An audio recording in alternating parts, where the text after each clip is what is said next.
On Friday, June 18th, I announced that I would be releasing my very first podcast, and the target date was Monday, September 13th, 2021. And here we are, weeks, months, days later. Welcome to the pilot episode of my podcast, Monday Evening Quarterback. I am Christian Simpson, and I am the creator and the founder of a football network called The Daily Blitz, where we specialize in everything football 24/7, 365. Football truly has no off season. It's great that football is back right now, but during the off season it can get a little bit boring. But there's always news to keep up with. There's an NFL draft to keep up with. There's free NFL free agency, college coaches getting extended, NFL coaches getting extended, teams making moves during free agency, players retiring, there's Hall of Fame talk. There's always something to cover within the game of football as a whole, and I'm just so grateful to be here. I've been looking forward to this, and I've been counting this down for weeks, ever since I announced that I would be releasing my own podcast. And you're probably wondering, how will this show work? Look no further. I'm here to explain how everything is going to operate. I will be talking about what caught my eye in the previous week of college football, give some takeaways and some thoughts on a few things here and there. I will be giving out a game ball to the guy who I felt had the best stats of the day in college football. Same for the NFL, giving my thoughts on what caught my eye in the NFL, just takeaways from certain games, certain players that stood out, and then I'll be giving out a game ball to the guy who had the best stats for the NFL of the day as well. I know two guys that could be vying for it. I'm not going to say anything more. I'll say it after the segment. Before I even get started on breaking down anything, I want to give a huge shout out to the great people at Altered DNA Apparel for hooking me up with this hoodie. I'm paying homage to the greatest cornerback ever to play this game, and he says he's still in his prime now, and quite frankly, I still believe him because the swagger's never left him. Prime time, Pro Football Hall of Famer, College Football Hall of Famer, and current head coach at Jackson State in Mississippi. That's prime time. Mr. Deion Sanders himself. But I want to say thank you to them for hooking me up with this dope hoodie. And let's dive right into it. There's a lot that caught my eye this weekend. Week 2, college football, after an entertaining week 1. Fans are back in the stands. Didn't have fans in the stands, obviously, because of the COVID-19 pandemic. And my thoughts and my heart are with those who have been affected by the COVID-19 sickness. Stay safe, keep yourself distant, and most importantly, wear your mask. I just wanted to get that out the way. It was just so good to see fans back. College game day with fans, and everything started at the same time. So that's one big takeaway so far. We're seeing college traditions back. Fans are filling up the student section. Fans are tailgating, and it's just great to see. But let's talk about what caught my eye in week 2 of college football. The first thing, Notre Dame. Is there a cause for concern in South Bend? Because I look at their first game against Florida State, and when I previewed that on the website, I kept saying to myself, well, they're not really the team that's explosive, like Alabama, like Clemson, when they had Trevor Lawrence, and what we saw this past weekend against South Carolina State, Oklahoma. They're a team that prides themselves on time of possession, running the football, controlling the clock, efficiency, and just being smart with the ball. Now you have Jack Cohn, the former quarterback from Wisconsin, and that first game of the year in Tallahassee against the Florida State Seminoles, he lit up that Florida State defense, which really isn't difficult to do because they can't stop anybody. That's the fact of the matter. They were spinning the ball down the field. They were running the ball, handing it off to Kyron Williams, and their defense was making a lot of plays as well. And watch out for Kyle Hamilton, one of my favorite players in the country. I think he's the second best defensive player in the country behind a guy that plays in Oregon who goes by the name of Kayvon Thibodeau, and he's been rising up on a lot of people's draft boards. And He's the projected number one pick to go next spring in the 2022 NFL draft. But when I look at that first game against Florida State, the defense kind of got soft and they folded late in the game when it mattered most. We have the whole Mackenzie Milton thing, and I'm so happy he was able to come back on the field. I got Alex Smith vibes from that because the leg injury he suffered was gruesome, and guys kept saying that he may never play again, but he proved the doctors wrong, and that's just a testament to his faith. But Notre Dame ended up winning that game in overtime, 41-38, and I know they had their home opener on Saturday, and they struggled in that one to put Toledo away. And Jack Cole dislocates his finger, pops it back in, comes back and throws the game-winning touchdown to Michael Mayer, the standout tight end for the Notre Dame Fighting Irish, and they win that game by 3. I believe the score was 32-29. So in 2 games this year, Notre Dame's only won by 6 combined points total. Is there a cause for concern? Possibly. Maybe Cone's getting still acclimated to things in South Bend. The defense, they're missing a couple of key guys from last year. I know Jeremiah Owusu-Koramoah is now playing for the Cleveland Browns. He was, I think, the biggest steal in the NFL draft last year. You still have Kyle Hamilton, like I said, but maybe the defense is still getting adjusted with one another. Is there a cause for concern? Possibly, but I think they'll be fine. Brian Kelly's one of the best head coaches in the country, and I think he's going to get his men ready to play. I'm not worried about Notre Dame. Now, they have a big game coming up this weekend, an in-state battle with Purdue, and then they play Wisconsin in Chicago at Soldier Field. That's going to be a neutral site game. When I look at Notre Dame, just my key for them, and I say this with everybody. I say it with everybody in the NFL, and I say it with everybody in college. Teams have a tendency to look ahead to that bigger game on the schedule. And Notre Dame, they can't do that. You can't overlook anybody in this sport. You have to play everybody to the best of your abilities because anybody can be upset on any given Saturday or Sunday or Monday or even Thursday. Look, I covered all my bases, the days that football does come on, and teams just have that tendency of looking ahead to that bigger opponent. But I always like to say in my analysis, no matter what happens, whether you win the game, whether you lose the game, or whether you tie it, that opponent is still going to be on the schedule at the end of the day, no matter what. So just stay focused on what's in the moment at that particular time, and everything will be fine. I'm not saying Notre Dame is doing that, but they need to do that this weekend against Purdue. They cannot overlook Purdue thinking about Wisconsin. Wisconsin's in the rearview mirror. Focus on what's in front of you at this particular moment. As I just said, so I got that out the way. Another thing, Iowa State, the battle for the Cy-Hawk Trophy in Ames. College game day was there. Both teams ranked in the top 10. Iowa entered the day as the number 10th ranked team in the country. Iowa State, number 9 ranked team in the nation. This Iowa team, they're a physical bunch, and I was on College Football World with my guy Israel Rivera, and I know he picked the Iowa Hawkeyes to win the Big Ten West, and so far he's not looking bad because Wisconsin, they're iffy right now. They have a problem offensively. Northwestern is rebuilding.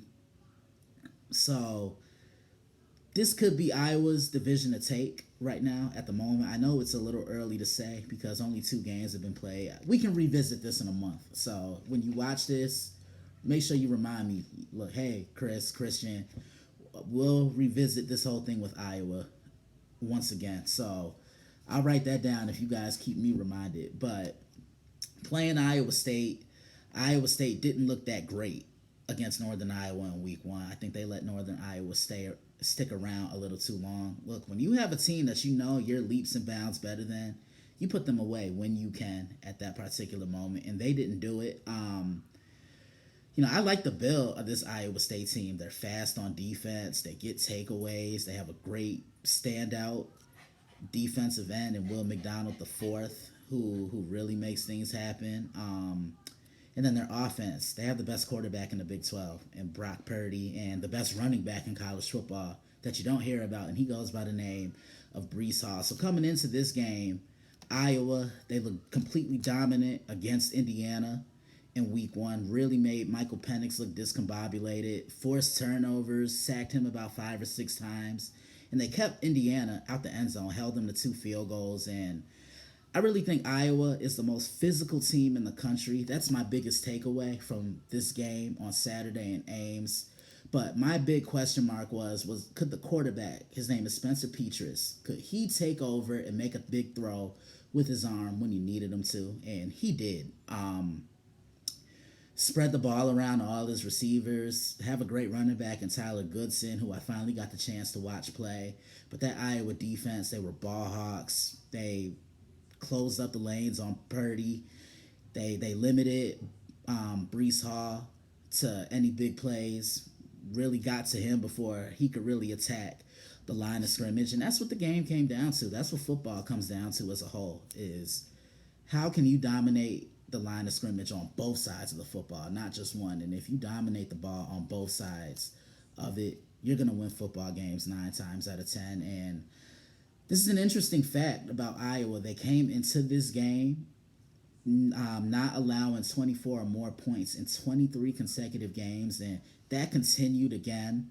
They won that game in Ames, and the Cy-Hawk Trophy went back with the Iowa Hawkeyes, excuse me. It's back on their campus. They won 5 in a row in this matchup. They won this game 27-17. Just a complete all-around performance, and I can't wait to see what they do moving forward. It could be a dark horse playoff team if we're being realistic. The Big Ten isn't looking what it normally looks like in previous years this year. Ohio State, which I'm about to get into in a few minutes, they're looking a little down right now. Michigan is 2-0. Penn State's 2-0. Michigan State is 2-0. And then you have Iowa, who's 2-0 as well in the Big Ten West. Wisconsin's 1-1. Looking to see how they bounce back. Can they get that offense going? Because Malusi is going to get his runs. He's going to get his yards. But it all depends on how far Graham Mertz can take them. So yeah, I was really impressed with Iowa. That was really my first time sitting down and watching them. Kind of see flashes of their 2015 team when they went to the Big Ten Championship, where they fell short to the Michigan State Wolverines under then head coach Mark D'Antonio. But Kirk Ferentz, he's always going to have his guys ready to play. He's the longest tenured head coach in the country. So I just want to get this out the way about a team that's leaps and bounds better than everybody. That's the Alabama Crimson Tide. They are the gold standard in football. You know that t-shirt that you see where it has a certain state versus everybody? That's kind of what it's looking like right now for the Alabama Crimson Tide, because they, as I said a couple of weeks ago, they just don't reload. They'll never...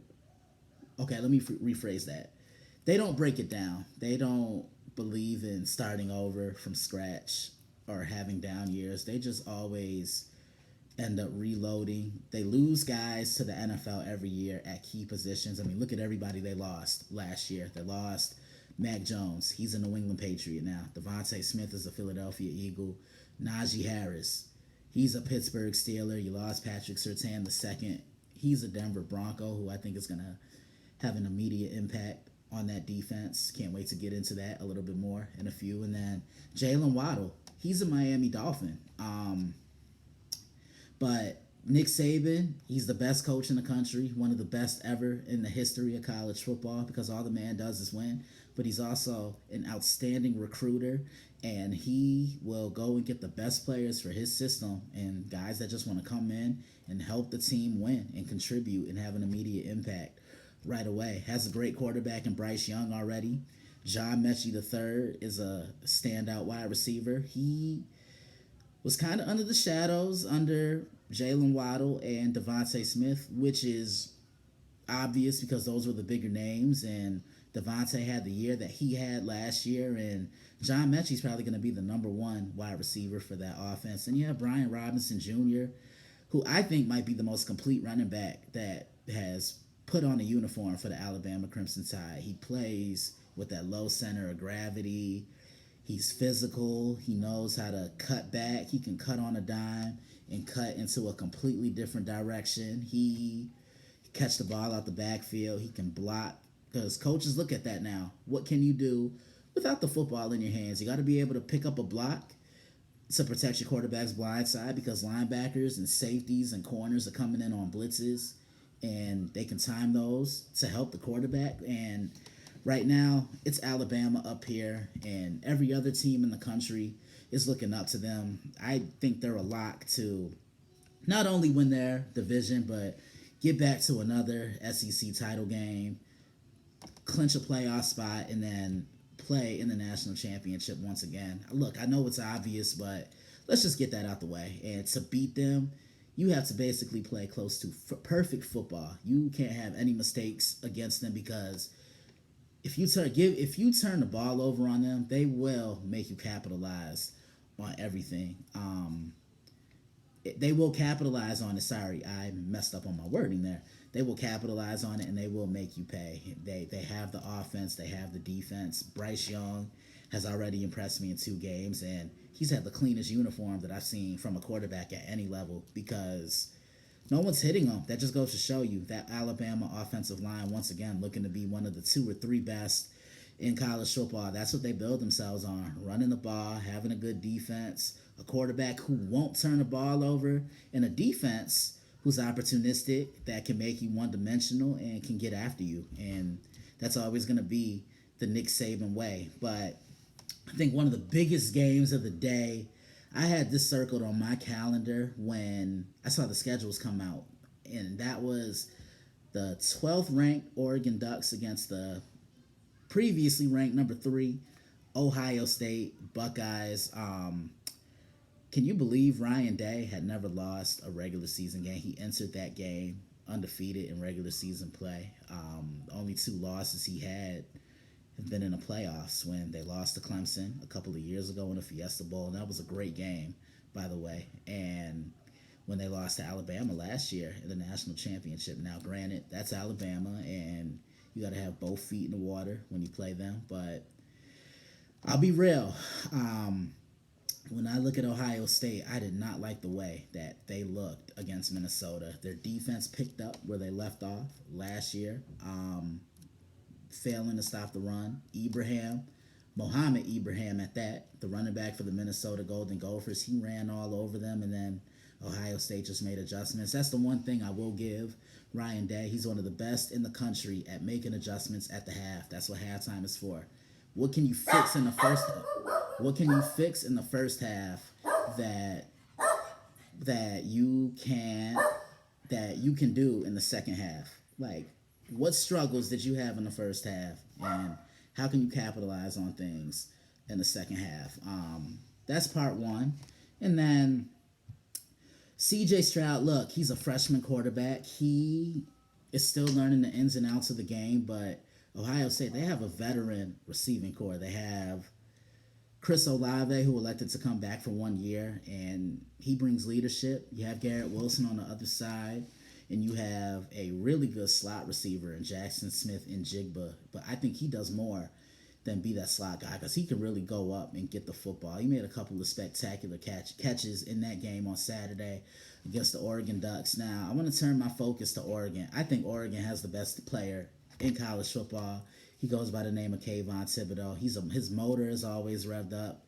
He affects every single play, and you know you're a special player on the defensive side when you have coaches circling in on you saying, look, we have to limit him. He will not ruin and impact our offensive game plan. And he got hurt in that first game against Fresno State, a game Oregon did not look good in. He messed up his ankle. He was seen in a walking boot, and throughout the week leading up to the game, everything was questionable. Would he play? Would he not play? Unfortunately, he did not end up playing in this game, and outside linebacker Justin Flo did not end up playing in this game either, and Oregon didn't miss a beat. One thing about Oregon, that offensive line is always going to be pretty solid. Mario Cristobal was the offensive line coach, and now he's the head coach, and Anthony Brown, the quarterback for the Oregon Ducks, had himself quite a day. That's what it came down to. Which quarterback did I trust more? And I did lean a little bit towards Stroud. But Anthony Brown made big throws when he needed to, and Oregon took a page out of Minnesota's book. Excuse me, because going into the game, I kept saying for Oregon to be successful, they have to take a page out of the Golden Gophers book, run C.J. Verdell and Travis Dye. They each had big games because Ohio State can't stop the run. They had trouble putting pressure on Anthony Brown. It appeared as if they couldn't get any type of pressure on the quarterback without blitzing. And that's a problem because if you can't blitz, if you can't get to the quarterback without blitzing, teams are going to capitalize on that and they're just going to get rid of the ball even quicker. And that was a problem all day. Ohio State made a couple of stops on defense, but it was a little too late. This is a huge win for Oregon to go into a hostile environment and get a road win in the shoe, which is one of the tougher places to play in the country. Coming into this game, Ohio State hadn't lost a game at home at the shoe since 2017. That's when they lost to the Oklahoma Sooners and a quarterback named Baker Mayfield, who now plays for the Cleveland Browns. He had his way with a pretty good Ohio State defense at that time, but it just didn't pan out for him then, just like it didn't pan out for them on Sunday. When I look at Oregon, they had balance offensively. They dominated both sides of the football in the trenches, which ended up winning this game, and they got a key takeaway when it mattered the most. And also entering this game, I kept saying to myself, for Oregon, this is the perfect opportunity for them to introduce themselves to more of the national spotlight further east because, let's be real, they're a West Coast team. A lot of their games are later during the weekend, and a lot of people say in the South, whether it's Florida or Louisiana, teams up east, whether it's New York, Massachusetts, DC, or even in the Midwest, a lot of people don't see the Oregon Ducks, so they were able to really reintroduce themselves to the national crowd. And what a way to do that. Escape with a close 35-28 win.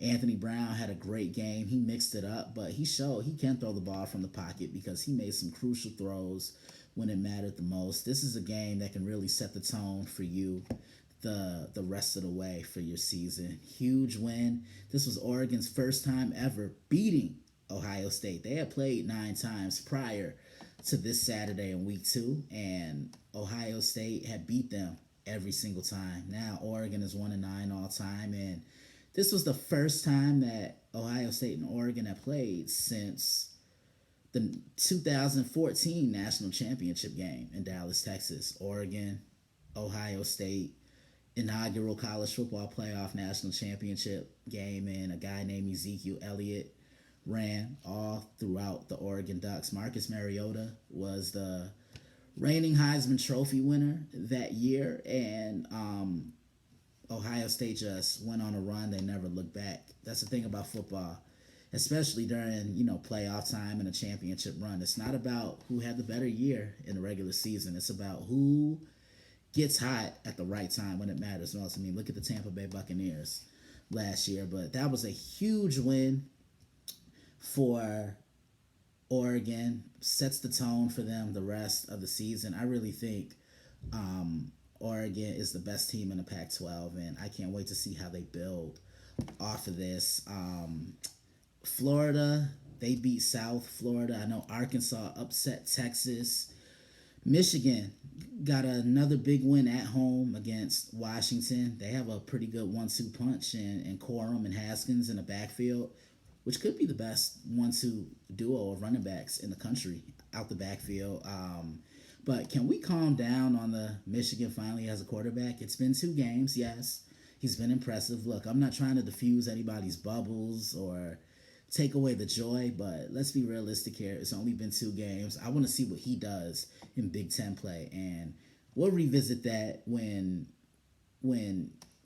further down the road, a month or 2 from now, during the stretch run when, say, the Big Ten East Division title is on the line. But Cade McNamara, he's been solid. The offensive line's been good. And they changed defensive ends, which I think is really paying dividends off for the Michigan Wolverines, because under Don Brown, a lot of guys drop back in coverage. They will play zone. Now you're seeing safeties deep. You're seeing man coverage underneath across the board.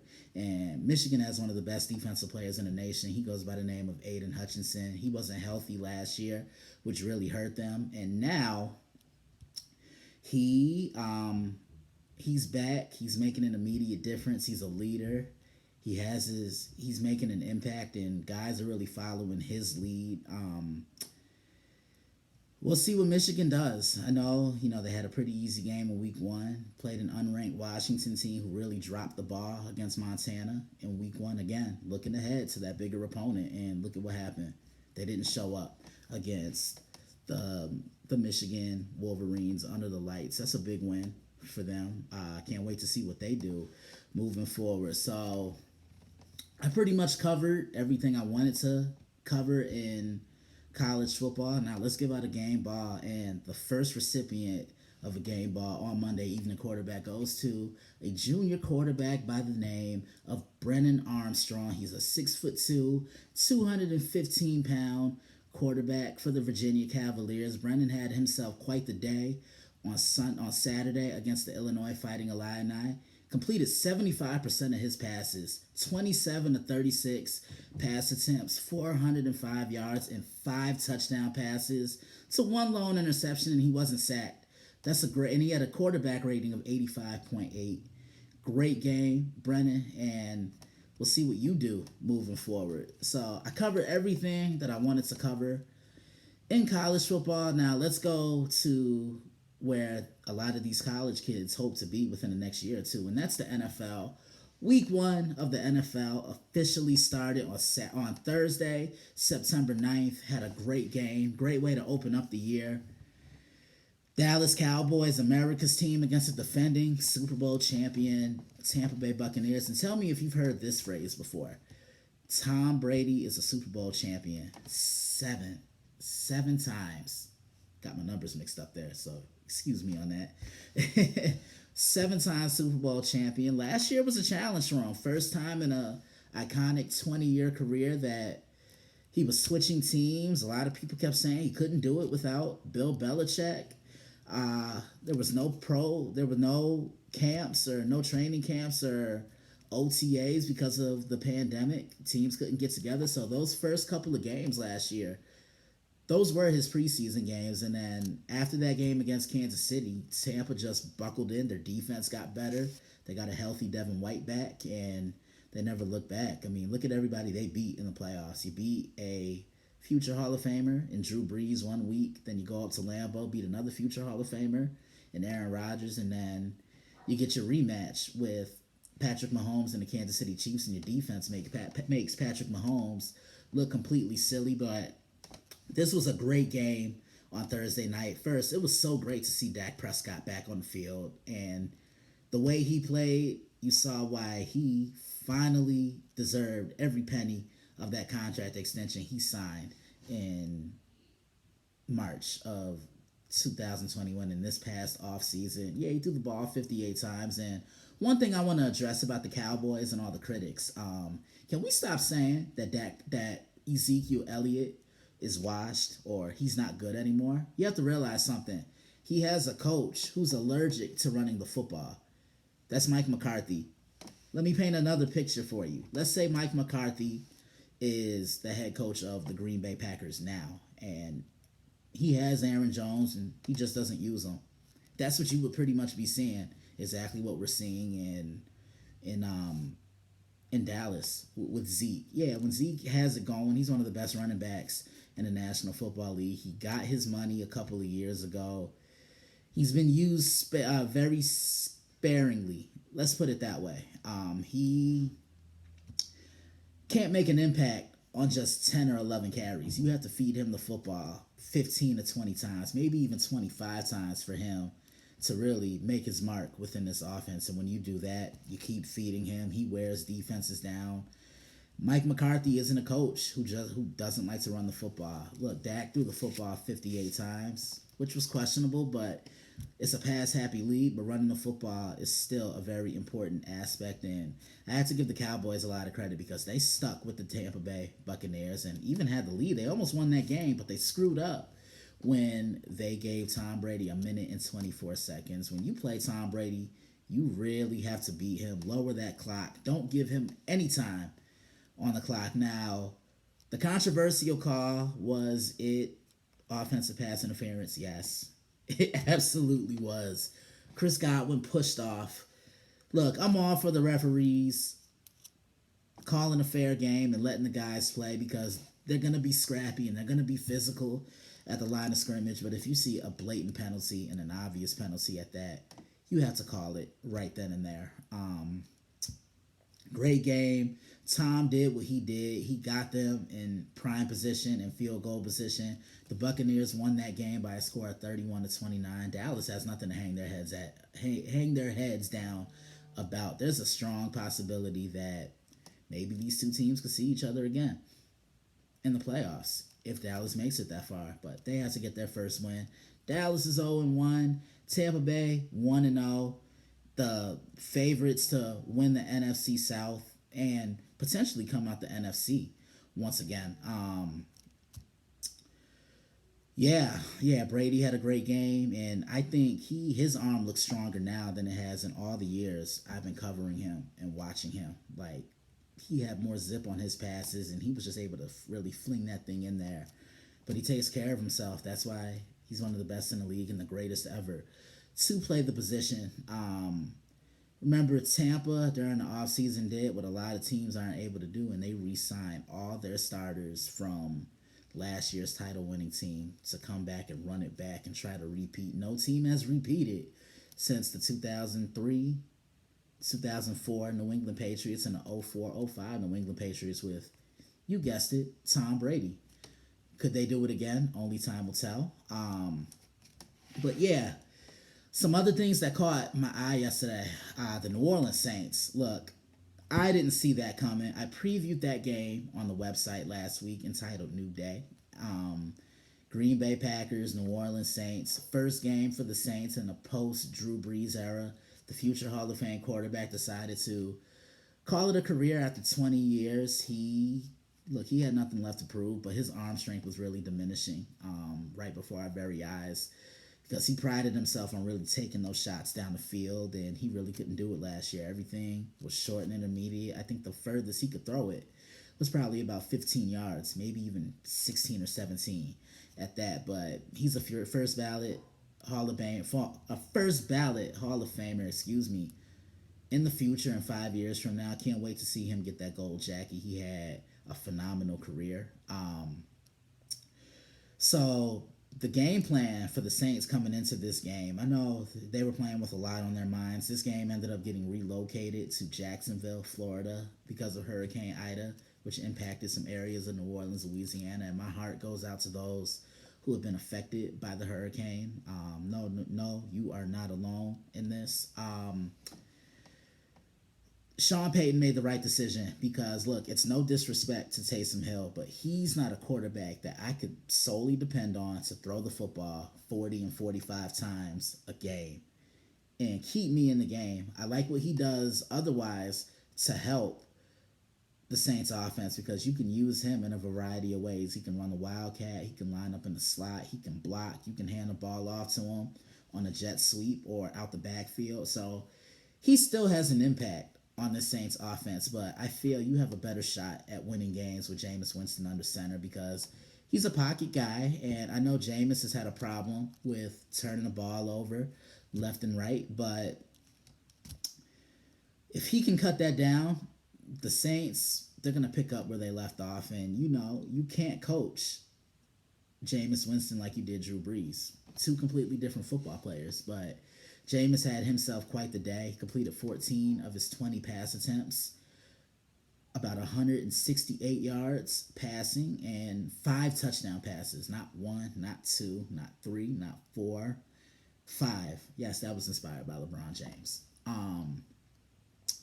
5 touchdown passes. How did the Saints win this game? They dominated the trenches on both sides of the football. The offensive line kept Jameis upright and on his feet all day long. They opened lanes for Alvin Kamara. Feed Alvin Kamara the ball. He's your best offensive weapon. There's no Michael Thomas, so a lot is going to be on Alvin Kamara. But the other weapons stepped up. Marquez Callaway, Deontay Harris, Jawan Johnson, a wide receiver who made that transition to tight end. And I can't rave enough about the Saints defense because they made a league MVP, a reigning league MVP at that. Just looked completely off his rhythm. Pressured him, didn't blitz him. And you got to give a lot of credit to the Saints secondary. Very thin at the position, and I know that was a cause of concern coming into the game, but they did a great job of playing that plaster coverage across the board, keeping the safeties deep, really limiting Davante Adams, a guy that many consider to be the best wide receiver in the National Football League, and the Packers could just never get into a rhythm. They were held to just a field goal, which is 3 points. That's a great all-around win, most dominant win I've seen from the Saints, probably since they beat Tampa last year in Tampa Bay, 38-3, and they beat Aaron Rodgers and the Green Bay Packers, 38-3. Green Bay, they just couldn't get into a rhythm. Aaron Jones was shut down. Rodgers looked lost. They did a great job of doubling Davante Adams. Randall Cobb was nowhere to be found, and Aaron Rodgers ended up getting benched for Jordan Love. I bet none of you saw that coming. I thought we were going to get a shootout, but the Saints had other plans, and this is a big win for them. Again, like I said about Oregon when I was talking college, wins like this can set the tone for your entire football game. For your entire football season, excuse me on that. That's a huge win for the New Orleans Saints. Another thing I want to touch on, the Arizona Cardinals. This was an interesting game going into week 1. 2 of the best wide receivers in the league. Julio Jones making his Tennessee Titans debut, and DeAndre Hopkins making his starting his second season with Kyler Murray and the Arizona Cardinals. Notable fact, this is the first game without Larry Fitzgerald in 18 years. The man says he just doesn't have the desire to play football right now. I think he's going to call it a career. The man has nothing left to prove. He's a first ballot Hall of Famer in a couple years. Can't wait for him to get his gold jacket as well. But Tennessee was favored to win this game. I'll admit, I had the Tennessee Titans favored to win this game. Derrick Henry in the backfield, Julio Jones, A.J. Brown. That's a lot of firepower offensively with Ryan Tannehill. It's almost like picking your poison. Which guy do you want to limit? But my issue with Tennessee is they didn't fix any of their defensive issues. Kyler Murray had the cleanest jersey on the field yesterday, and if you kept up with me last year, you knew the Tennessee defense, I kept saying, was their pass rush. They had no guy who could consistently rush the passer. You thought it could be Jadeveon Clowney, but he didn't pan out, and he couldn't stay on the field. He could never stay healthy. They go and get Bud Dupree. I know he's coming off that ACL tear, so hopefully he can get into a rhythm. So I won't put that on him just yet, but their secondary is absolutely horrible. Look, I'm circling in on DeAndre Hopkins every time. Number 10 will not beat me. I'm cool and I'm content with any other receiver on the Arizona Cardinals beating me, and I'm even cool with them handing the ball off, but they will not beat me with DeAndre Hopkins, because when he gets one catch turns into 5 catches. 5 catches turns into 8, then he has close to 125 or 130 yards receiving moving forward, and he had his way with the Tennessee Titans, a team that he's familiar with playing against, dating back to his days with the Houston Texans.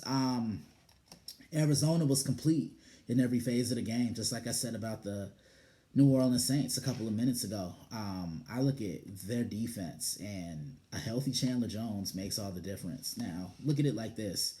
Chandler Jones, he's the Arizona Cardinals version of Aaron Donald. I'm not saying he's as good as Aaron Donald, but he makes all the difference when he's healthy.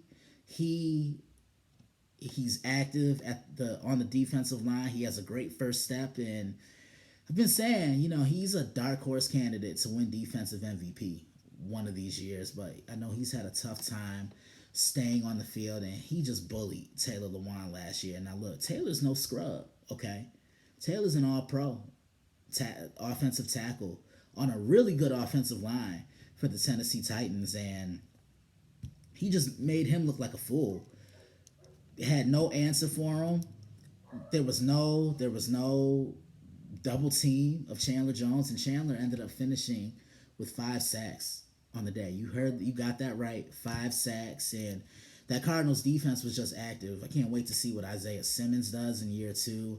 J.J. Watt playing on the other end. This is going to be a fun duo to watch with Chandler Jones and J.J. Watt because they both do something really well, and that's consistently apply pressure on the quarterback.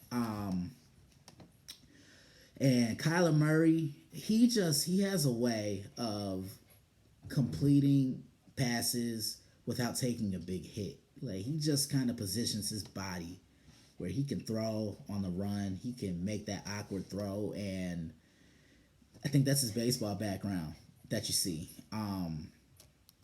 He was great yesterday. He put it all together. I need to see him do it a little bit more. I was asked a question about them because during the offseason, I'll admit, I said I didn't trust Arizona because of what I saw last year, but Kyler was all in, and if they can take care of the ball and play defense the way they did, they're going to really be a force in the NFC West. I think the NFC West is the best division in the National Football League. All 4 teams won in the division. Seattle beat the Indianapolis Colts, the Seattle Seahawks, that is. The Los Angeles Rams demolished the Chicago Bears, something I think we all saw coming. The 49ers had a little bit of a scare in Motown in Detroit, but they were able to beat the Lions by a score of 41-33. And then the Arizona Cardinals winning big on the road in Nashville against a pretty good Tennessee Titans team. Went to the AFC Championship game a couple years ago. Won the division last year. I have to give Arizona's defense as a whole a ton of credit because they did such a great job of sitting on the line of scrimmage, taking away Derrick Henry, and putting the game in the hands of Ryan Tannehill. And it seems like when Ryan doesn't have that safety valve to lean on, he's a completely different guy. Yeah, he can make some big throws, but Arizona was just all over the field. Something else that caught my eye, Pittsburgh Steelers and Buffalo Bills, another game that I previewed on the site last week. I'm looking at the Buffalo Bills game away from the Super Bowl last year, 13-3. Josh Allen has the best season ever by a Buffalo Bills quarterback. He was paid well a couple of weeks ago.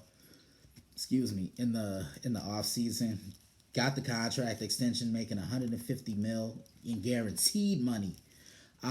Pittsburgh Steelers got off to a fast start last year, 11-0, but it's not how you start, it's how you finish, and I think that could be applied to them, but not in the right way, because in their final 6 games, they went 1-5, were shot at the hands of the Cleveland Browns in the NFL wildcard round last year, in the first round of the playoffs.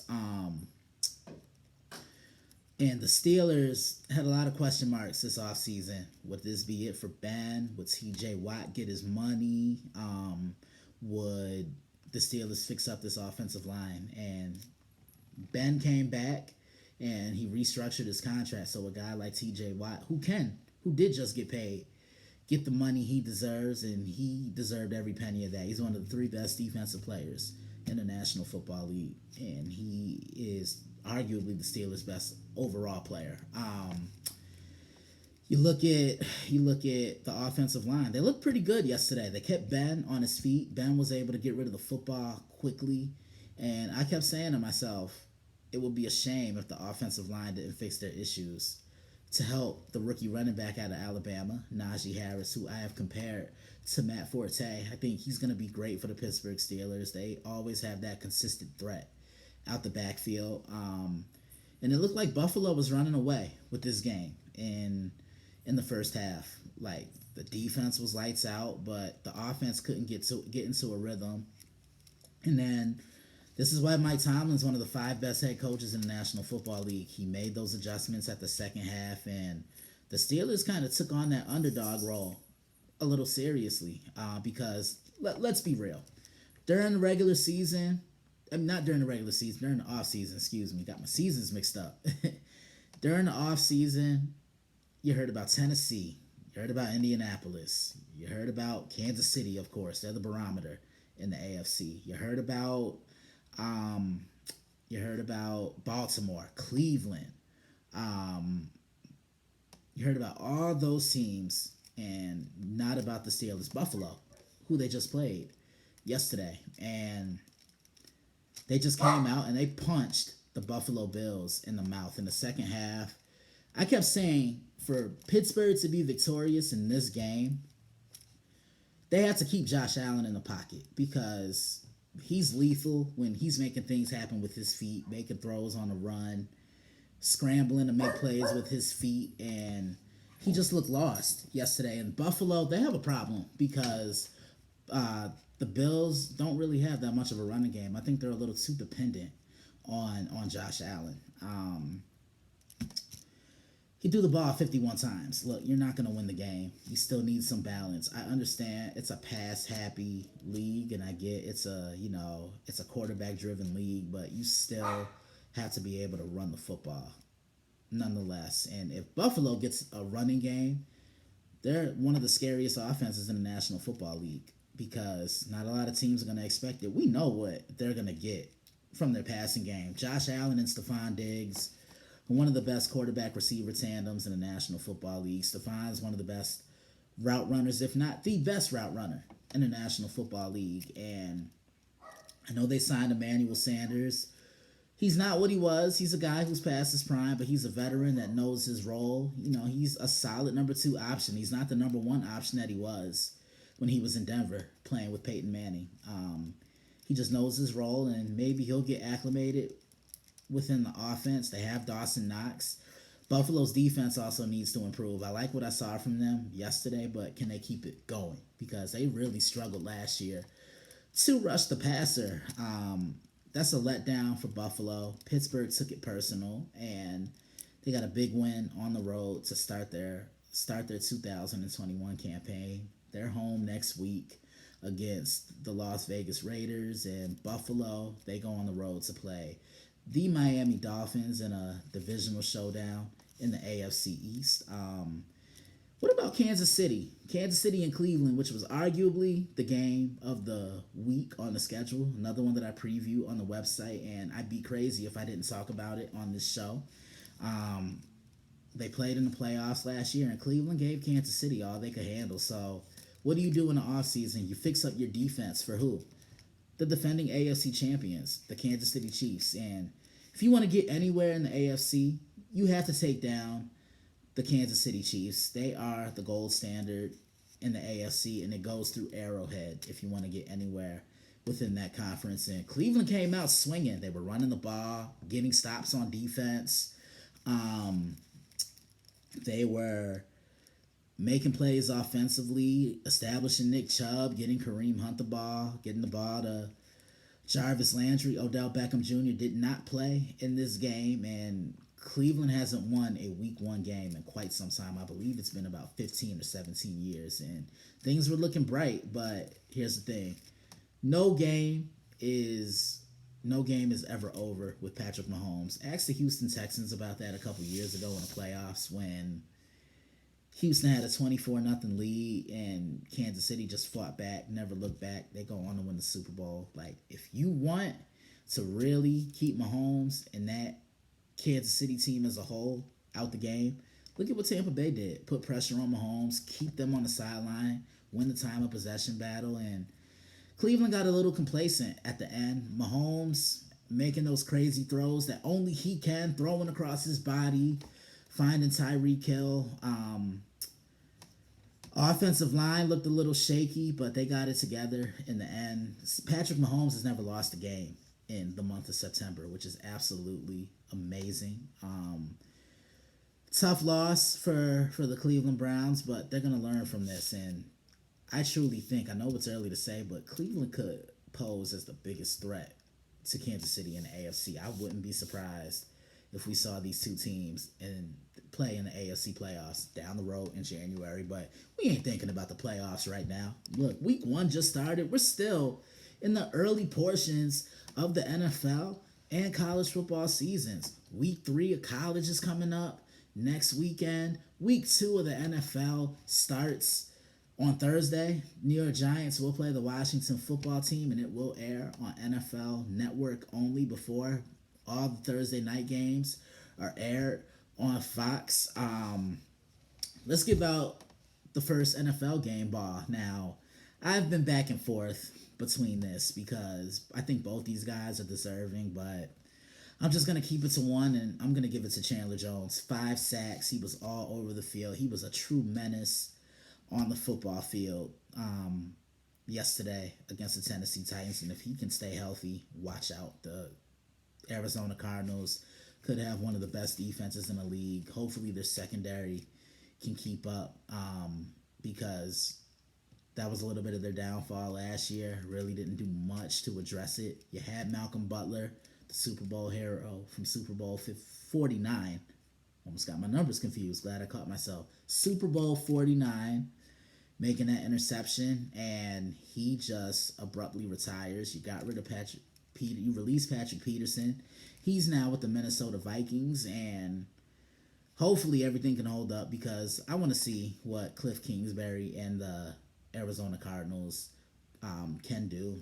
Look, guys, time is a beautiful thing, but it also goes by so quickly, and that's my time for today. Be sure to catch Monday Night Football tonight. Baltimore Ravens are in Las Vegas to play the Las Vegas Raiders. First time fans will be in that new stadium in Vegas. Can't wait to see what Lamar Jackson does.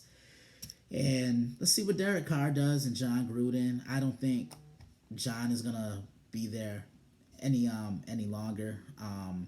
I was given no questions, so I'm going to just end the show on that. I think Baltimore wins this game. They'll run the football. Lamar will make a couple of passes. Can't wait to see what Rashad Bateman does at the next level. I loved him at Minnesota under P.J. Fleck, and I can't wait to see what he does under John Harbaugh with the Baltimore Ravens at the next level. Somewhat of a trap game. I'm going to say it again. Baltimore cannot overlook the Raiders because of who they have on the schedule next week. They play the Kansas City Chiefs on Sunday Night Football. Lamar, Mahomes, Part 4. Stay focused on what's in front of you, which I think John will do, and they should be fine. I like the Baltimore Ravens to win that game 27-17. I think Lamar accounts for 3 touchdowns. He'll run 1. He'll throw for 2. I think that defense will get a pick or 2 and a couple of sacks of Derek Carr, and that will conclude week 1. So you're probably wondering now, how can you keep up with me? I'm so glad you asked that. Log on to the website, which is www.thedailyblitz.blog. Have a lot of great content coming for you, and if you like what you see on the website, make sure you become a subscriber. So anything I post or anything I write to the website, on the website, you will get to your email inbox. Have a lot of subscribers. Still trying to get more. The more, the better. Keep up with me on Twitter at DailyBlitz_61. Follow us on Instagram at the DailyBlitz_61. You can follow my personal page, which is at the NFL Analyst _61. Make sure you like the Facebook fan page. Go to your search bar on Facebook, type in The Daily Blitz, turn that thumb blue, and like our Facebook fan page. You ever have any questions for me, you can email me at c.simpson@thedailyblitz.blog, and I will get back to you. I just won't leave you on red because I'm not that type of guy. If I don't get back to you in one day, it might be a few days. Don't think I'm ignoring you, but I will get back to you when I can. I hope you guys enjoy watching this as much as I have fun recording it. I'm so blessed to be in this position, year 11 of the Daily Blitz. I love this sport, and I'm so happy to be presenting my takes and my analysis and my opinions with you. Before I end the show, I just have to give a couple of shout outs. My family, my amazing mother, my dad, my beautiful sister Taylor, my son, aka my dog Siebes, who was at my feet clawing at me, but you know, he's a part of the family. Dogs, they become a part of you. Tanisha, my adopted little sister. So many of my closest friends, Jason Tyree, Robert Butler, Kimmel Fryer, Candace Carter, uh, all the shows I contribute for, which I will get into before I end the show. All those guys that I contribute with, it's so many of you. So this is my shout out to you, and I want to thank you for supporting always. I'm nothing without my family and you and the supporters. Once again, I want to thank Altered DNA Apparel for this amazing hoodie. Shout out to them. I'm all about supporting the up and coming business, and I will put the link in the bio of the caption of this video. You can follow me on YouTube. Subscribe to my channel, which is The Daily Blitz. This is where these shows will be shared. Monday Evening Quarterback, it will be pre-recorded, and then I will post them to YouTube, and then I'll just share it all throughout social media. I'm so excited for this opportunity. People have been wanting me to start a podcast. I'm finally here. Now, how can you keep up with me on the radio? Okay, every Monday, you can catch me on Monday Evening Quarterback, which is my show. You can catch me on the Prime with David Hoffman, TJ Hopkins, Israel Rivera, Matt James. Scheduled to be on there sometime tonight. You can catch me on the Nerd Zone every Wednesday night on Twitch with Ronnie Kumpf, John Danzo, Christopher Lawrence, Ryan Shaw. Catch me on College Football World with Israel Rivera every Friday night. The day before college football starts up on Saturday, we'll be talking about what caught our eye the previous week and a look ahead to the upcoming week of college football action. You can catch me on the Sports Cubicle, which is on WCPT 820 AM in Chicago, Illinois, with Devin Tingle, Michelangelo Mercado, and my man Professor Buckets, aka Paul Shavari. Guys, look, it's been fun. Have a lot of great content coming this week. This week on the website, 5 games being previewed. Cannot wait to share my thoughts, my analysis. Once again, I hope you guys enjoyed this. I love you guys. Have a great Monday. Have a great rest of the week. Go chase your dreams and your goals. Be productive, and most importantly, stay safe. Have a good one, guys.